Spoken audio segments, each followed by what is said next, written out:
বিষয় আমি খুব কেয়ারফুলি বলছি, যেটা একটু কেয়ারফুলি শোনার চেষ্টা করো।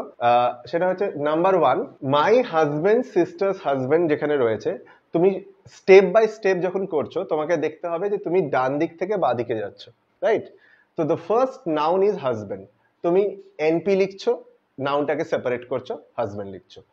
এনপি যখন রয়েছে এখানে, এনপিতে নাউন রয়েছে, নাউনের পরের পুরো এন্টায়ার যে মাই হাজবেন্ড সিস্টার এই পার্টটা রয়েছে, এই পার্টটাকে আমরা কি বলছি? প্রিমড বলছি। মানে এন্টায়ার মাই হাজবেন্ড সিস্টার্স এইটা প্রিমড সেকশন। প্রিমড যখন রয়েছে, সিস্টার্স কথাটা একটা পজিটিভনেসকে বোঝাচ্ছে, সেই জন্য এখানে আমরা ডিটারমিনারের পর পজিটিভ এনপি কথাটা লিখছি। ডিটারমিনার বোঝাচ্ছি যখন নির্ণায়ক একটা জিনিসকে বোঝাচ্ছে, পজিটিভ এনপি বোঝাচ্ছি কারণ অ্যাপোস্ট্রফি এস রয়েছে। পজিটিভ এনপি যেটা রয়েছে তাকে যখন আমি অ্যানালিসিস করছি, তো সেখানে পজিটিভ এনপির মধ্যে এনপি থাকবে। এনপি অংশ কোনটা? মাই হাজবেন্ডস সিস্টার্স। এবং সেখান থেকে আমি অ্যাপোস্ট্রফিটাকে বাদ করছি, সেপারেট করছি। অ্যাপোস্ট্রফিটাকে যখনই সেপারেট করছি তাহলে আমি পাচ্ছি মাই হাজবেন্ড সিস্টার্স।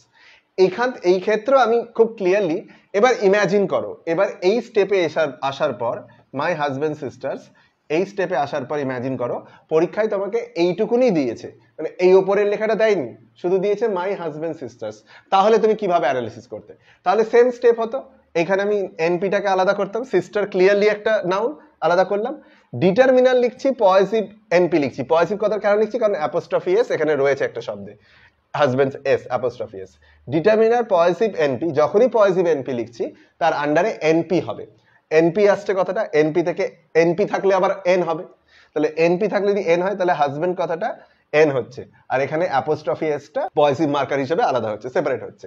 এবার এই এনপির মধ্যে আবার একটা জিনিস রয়েছে, সেটা হচ্ছে একটা পজিটিভ প্রোনাউন, যেটাকে আমরা লিখছি মাই।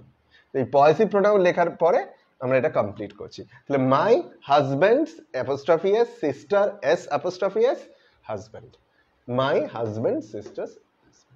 এই প্রত্যেকটা স্টেপ তোমাকে ঠিকঠাক ভাবে রাখতে হবে, মাথায় রাখতে হবে যে প্রিমড একবারই লিখবো, ডিটারমিনারের যখনই লিখবো তারপরে পজিটিভ এনপি লিখছি। দেখো ডিটারমিনার যেখানে আছে পজিটিভ এনপি রয়েছে, ডিটারমিনার পজিটিভ এনপি রয়েছে, ঠিক আছে? যদি এইরকম একটা পজিটিভ প্রোনাউন থাকে সেটা লাস্টে সেটাকে মেনশন করতে হবে যে পজিটিভ প্রোনাউন হিসেবে, যেখানে মাই হাজবেন্ড কথাটা বোঝা যাচ্ছে যে কার হাজবেন্ড না মাই হাজবেন্ড, এখানে পজিটিভ প্রোনাউন কথাটা মাই হিসেবে ইউজ হচ্ছে। আর একটা বিষয় যে আমরা অ্যাপোস্ট্রফি গুলোকে পজিটিভ এনপির নিচ থেকে আলাদা করছি, যেমন এখানে দেখো পজিটিভ এনপি থেকে নিচে নেমে যাচ্ছে, তারপরে স্টেপে অ্যাপোস্ট্রফি এসটা বাদ যাচ্ছে, হাজবেন্ডের অ্যাপোস্ট্রফি এসটা বাদ যাচ্ছে। এখানে যেমন সিস্টারের, এই সিস্টার্সের অ্যাপোস্ট্রফি এসটা বাদ যাচ্ছে, এনপি হচ্ছে, ঠিক আছে? তাহলে এটা যদি আমরা বোঝার চেষ্টা করি তাহলে খুব ক্লিয়ারলি আমরা বুঝতে পারছি আমরা প্রত্যেকটা স্টেপে পজিটিভ এনপি কে আইডেন্টিফাই করছি এবং এনপি থেকে নাউনটাকে আইডেন্টিফাই করার চেষ্টা করছি, ঠিক আছে? এই ক্ষেত্রে primed, determiner, positive NP, NP, NP হচ্ছে মাই হাজবেন্ড সিস্টার, অ্যাপোস্ট্রফি এসটা বাদ যাচ্ছে, এই সিস্টার্সের এসটা বাদ যাচ্ছে, ডিটারমিনার পজিটিভ এনপি, এনপি, তারপরে সিস্টারটা আবার বাদ যাচ্ছে, অ্যাপোস্ট্রফি এস হচ্ছে এনপি এন হাজবেন্ড, আর পজিটিভ প্রোনাউন মাই, ঠিক আছে? তাহলে এইটা হচ্ছে মাই হাজবেন্ড সিস্টার্স হাজবেন্ড, এই অ্যানালিসিস, ঠিক আছে? যদি এটা বুঝে থাকতে পারো, আমি বোর্ডে এটা রাখছি যাতে তোমরা স্টেপ বাই স্টেপ বুঝতে পারো, ছবি তুলেও গ্রুপে পাঠিয়েছি। আমি একটা এক্সাম্পল দিচ্ছি, এটা করে দেখাও, ঠিক আছে? এক্সাম্পলটা হচ্ছে রাহুলস ফাদার্স কার।